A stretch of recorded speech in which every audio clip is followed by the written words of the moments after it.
ప్రజారోగ్యం పరిరక్షణపై అవగాహన పెంపొందించడమే లక్ష్యంగా ప్రభుత్వం, స్వచ్ఛంద సంస్థలు కృషి చేయాల్సిన బాధ్యత అందరిపై ఉందని ప్రకాశం కలెక్టర్ రాజాబాబు అన్నారు.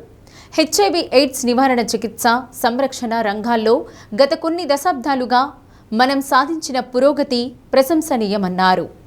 రాష్ట్ర ఎయిడ్స్ నియంత్రణ సంస్థ రూపొందించిన ఆరోగ్యకర దీపికను హెచ్ఐవి ఎయిడ్స్ అవగాహన మనందరి బాధ్యత, ఆరోగ్య స్థితిని క్యూఆర్ కోడ్ స్కానర్కి సంబంధించిన కరపత్రాలను జేసీ కల్పనా కుమారి ఇతర అధికారులతో కలిసి కలెక్టర్ ఆవిష్కరించారు.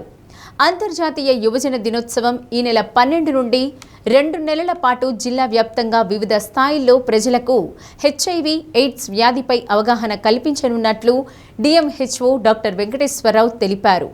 కరపత్రాలు, కళాజాతాల ద్వారా ప్రజల్లో విస్తృతంగా అవగాహన కల్పించేలా ప్రణాళికలు సిద్ధం చేశామన్నారు. వనరబుల్ గ్రూప్లలోని 11,000 మందికి వ్యాధి పెరగకుండా కట్టడి చేయడం జరుగుతుందన్నారు. క్యూఆర్ కోడ్ ద్వారా వ్యాధి లక్షణాలు ఉన్నవారు కానీ, అనుమానం ఉన్నవారు కానీ ఏఆర్టీ సెంటర్లలో వైద్య పరీక్షలు చేయించుకుంటే వారి సమాచారం గోప్యంగా ఉంచడం జరుగుతుందన్నారు.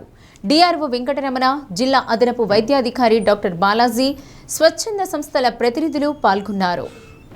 హెచ్ఐవి ఎయిడ్స్కి సంబంధించినటువంటి ఇంటెన్సిఫైడ్ క్యాంపెయిన్ అనేది రేపు 12వ తేదీ నుండి ఇనాగ్రేట్ చేస్తూ 2 మాసాల పాటు విరివిగా ప్రజల్లోకి తీసుకెళ్ళి దాని మీద అవగాహన కల్పిస్తూ, అదేవిధంగా అవుట్రీచ్ వర్కర్స్ ఎవరైతే ఉంటారో వారందరినీ కూడా గ్రామంలో ఉన్నటువంటి వ్యక్తులు ఎవరైతే వల్నరబుల్ గ్రూప్స్ ఉంటారో వారందరి దగ్గరికి పంపించి వారికి టెస్ట్ చేసేదానికి కాను గవర్నమెంట్ తరఫున ఒక స్కానర్ తయారు చేసి, క్యూఆర్ కోడ్ స్కానర్ ద్వారా వారికి ఒక 7 ప్రశ్నలు సంధించబడతాయి. ఆ ప్రశ్నల ద్వారా వారికి ఏమైనా బలహీనతలు కానీ, వారికి ఏమైనా వ్యాధి లక్షణాలు కానీ, అటువంటి అనుమానాలు ఏమైనా ఉంటే నివృత్తి చేసుకోవచ్చు. అదేవిధంగా దగ్గరలో ఉన్నటువంటి ఐసిటిసి సెంటర్స్ కానీ, ఏఆర్టీ సెంటర్స్ కానీ మన జిల్లాలో ఉన్నటువంటి వాటిలో పరీక్ష చేయించుకుంటే గోప్యంగా ఉంచి వారికి వైద్యం కూడా గోప్యంగా చేస్తూ చక్కగా వారి యొక్క జీవితాన్ని గడపడానికి తోడ్పడుతుంది. కాబట్టి ఈ ఇంటెన్సిఫైడ్ క్యాంపెయిన్ని ఈరోజు గౌరవ కలెక్టర్ గారు, అదేవిధంగా గౌరవ జాయింట్ కలెక్టర్ గారు ప్రకాశం జిల్లాలో ఇనాగ్రేట్ చేయడం జరిగింది.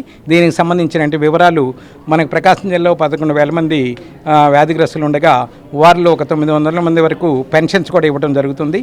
అదేవిధంగా వారి నుండి పెరుగుదల లేకుండా వారందరికీ ఆరోగ్యం కాపాడటం ఒకటి, కొత్త కేసులు ఏవి రాకుండా జాగ్రత్తలు తీసుకోవడానికి ఈ యొక్క ఐఏసీ యాక్టివిటీ ఉపయోగపడుతుందని, అదేవిధంగా మొబైల్ వ్యాన్తో పాటు ఐఏసీ యాక్టివిటీస్ జరుపుతూ ఎల్ఈడితో లైట్లతో పాటు అందరినీ ఆకర్షించే విధంగా ఈ ఐఏసీ యాక్టివిటీని ప్రతి గ్రామానికి తీసుకెళ్తూ ఉన్నాం.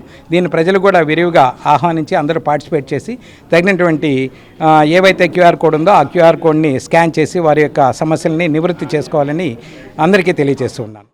IEC activities, intensified IEC activities అనేసి ఏపీ శాక్స్ ప్రారంభించడం జరిగింది. అవి 12th నుంచి, అంటే ఎల్లుండి నుంచి ఇది ప్రోగ్రామ్ స్టార్ట్ కాబోతుంది. దానికి సంబంధించి మనకు డిస్ట్రిక్ట్ కలెక్టర్ గారు, జాయింట్ కలెక్టర్ గారు, మన డిఎంహెచ్ఓ గారు ఈ ఐఈసీ మెటీరియల్ అనేది రిలీజ్ చేయడం జరిగింది ఈరోజు.